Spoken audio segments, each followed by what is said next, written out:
Крупный пожар на химическом предприятии, угроза экологической катастрофы. Серия ударов по ключевым предприятиям продолжается. Озвучен сценарий окончания войны. В США раскрыли, что ждет Украину после подписания мирного соглашения. По какому пути пойдут в Киеве. Ликвидирован глава крупнейшей террористической организации. Трамп заявляет об успешной операции. Будет ли ответ? Новое предательство? Друг Путина внезапно призвал остановить войну. Услышит ли его в Кремле? Об этих и других самых главных событиях вечера субботы 16 мая. Новости, которые нельзя пропустить в эфире «Нехта». Я Алексей Бурлаков. Досмотрите до конца. Пожар на химкомбинате. Очередная экологическая катастрофа. Миру снова нужно готовиться к российским победам.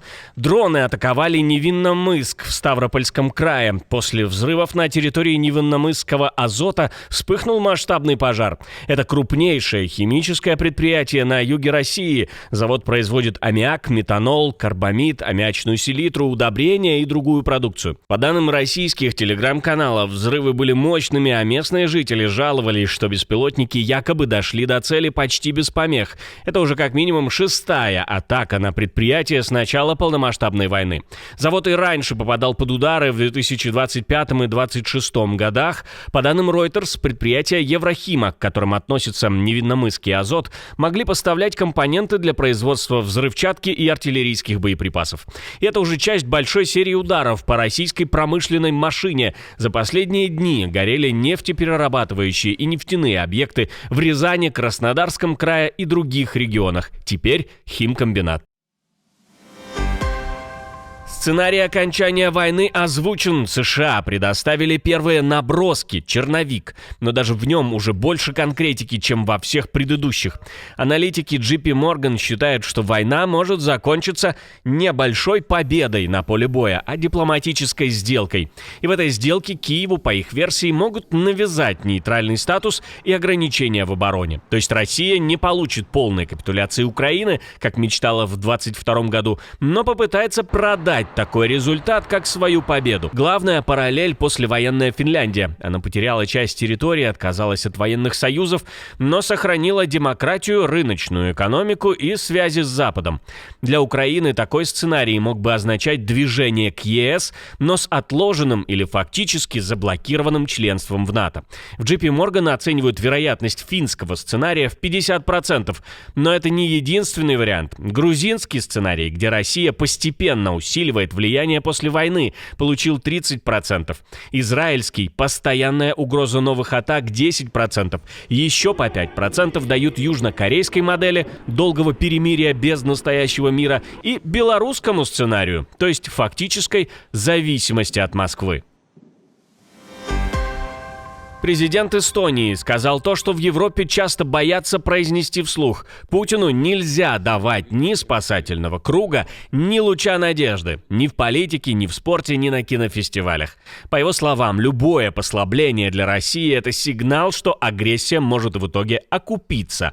А значит, Европа должна перестать ждать, что кто-то другой защитит ее ценности, и сама стать силой, которая держит щит. Европа основана на убеждении, что право стоит выше силы, людям должно быть обеспечено достоинство, и каждое государство, будь оно большим или малым, имеет равные права в соответствии с международным правом. Целью Европы никогда не были исключительно комфорт и благополучие. Каррис говорит, смелость для Европы – это не красивые речи, а деньги, оружие и решения. Минимум 5% ВВП на оборону, инвестиции в ПВО, дальнобойное оружие, боеприпасы, разведку, дроны и закрытие всех дыр в безопасности. Россия должна получать не приглашения на международные площадки, а санкции, давление и жесткий ответ на гибридные атаки, саботаж и теневой флот. Переживать начинают в еще одной стране НАТО. Финская спецслужба СУПО предупреждает, история с дронами – это не только вопрос неба, но и вопрос страха. Даже если беспилотники не атакуют Финляндию целенаправленно, сами инциденты могут давить на общество. Люди начинают тревожиться, чаще сообщать о дронах и задаваться вопросом, стоит ли дальше поддерживать Украину, если война все ближе к финским границам. Это, в свою очередь, может сыграть на руку России. Очевидно, что Россия использует подобные ситуации в своей информационной работе. И важно помнить, что манипулирование эмоциями – обычный прием в подобных кампаниях. Кремлю выгодно, чтобы финны нервничали, сомневались в действиях властей и связывали поддержку Украины с угрозами для собственной безопасности. При этом в спецслужбах подчеркивают, серьезной угрозы критической инфраструктуре сейчас нет.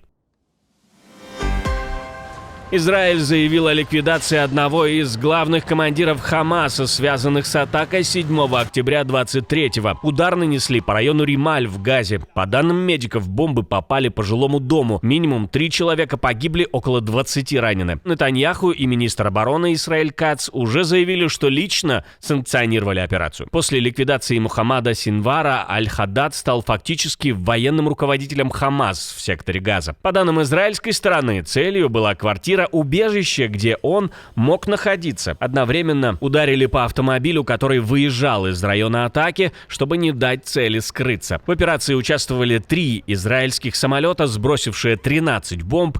В Израиле Аль-Хаддада называют командиром военного крыла Хамаса, одним из организаторов резни 7 октября и человеком, ответственным за убийство, похищение и атаки против израильских военных. И я напомню, все еще действует перемирие, заключенное при посредничестве США.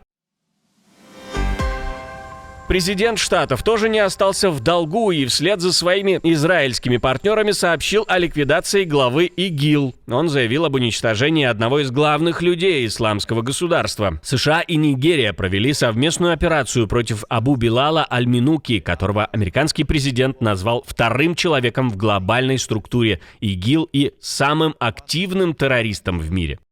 Второй человек в глобальной иерархии ИГИЛ думал, что сможет скрыться в Африке. Но он не знал, что у нас были источники, которые держали нас в курсе того, чем он занимается.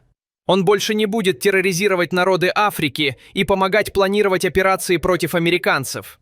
С его ликвидацией глобальная деятельность ИГИЛ существенно ослаблена. Благодарю правительство Нигерии за партнерство в этой операции. По словам Трампа, Аль-Минуки пытался скрываться в Африке, но американские источники отслеживали его передвижение. Операцию он назвал тщательно спланированной и крайне сложной. Аль-Минуки считался одним из командиров группировки в Западной Африке еще с 2018 года. С 2023 США официально внесли его в список террористов. Новое предательство или холодный расчет? Молдова снова оказалась между войной и большой дорогой в Европу. И еще один друг Путина вдруг осуждает его действия. А что случилось? После очередного залета российских дронов на территорию Молдовы депутат и экс-президент страны понял, насколько это опасно. Это очень большой риск для безопасности. Почему мы должны это терпеть? Это чрезвычайно большой риск, и мы это осуждаем. Мы должны вместе подумать, что можем сделать в этой связи. Я увидел, что радары за сотни миллионов не помогают. Почему? Мне кажется, что единственным решением был бы перехват. По моему мнению, единственным решением было бы все же поддержать любой мирный план, какой бы он ни был. Вы признаете, что это российский дрон? Я не знаю, чей это дрон, потому что я не специалист по дронам. Дадон был президентом Молдовы с 2016 по 2020 год, много лет возглавлял пророссийскую партию социалистов и регулярно выступал за более тесные связи с Москвой. Его политическая линия давно строится на идее баланса, но на практике этот баланс часто выглядит как мягкая упаковка российских интересов. Теперь, получается, дружбе с Москвой конец? Как думаете вы? Пишите в комментарии обязательно. На этом коварные предательства не заканчиваются. Китай неожиданно оказался среди самых заметных частных доноров Украины. По данным платформы United24, пожертвования от физических лиц из Китая превысили $25 миллионов. Это вывело страну на 14 место в мире по объему частной поддержки Украины. 25 миллионов долларов. Почему китайцы молча поддерживают Киев? Посмотрите на эти цифры и поймете, насколько многие китайцы не любят Москву.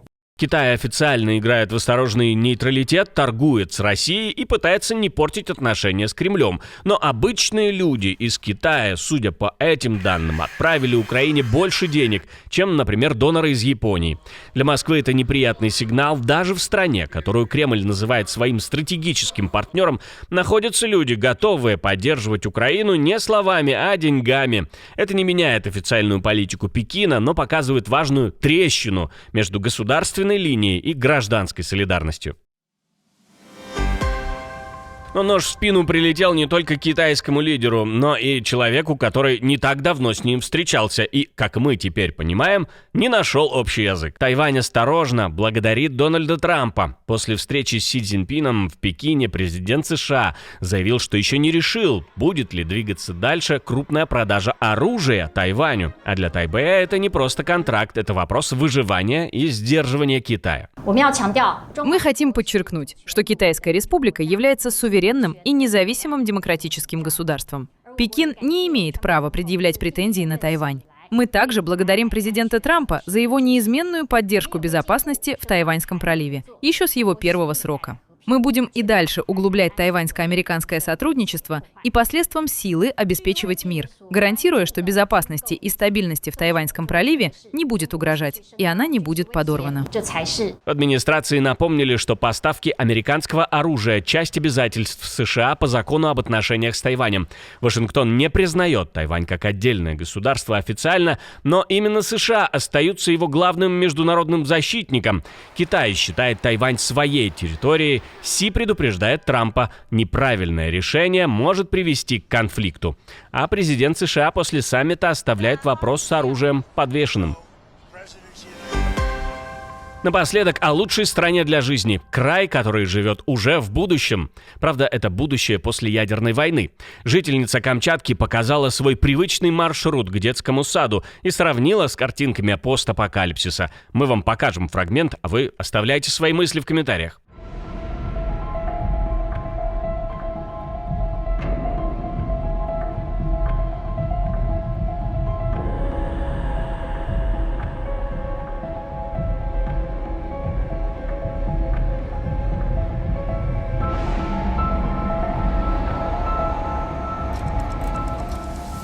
Спасибо, что досмотрели до конца. На этом у меня все. Увидимся с вами уже утром.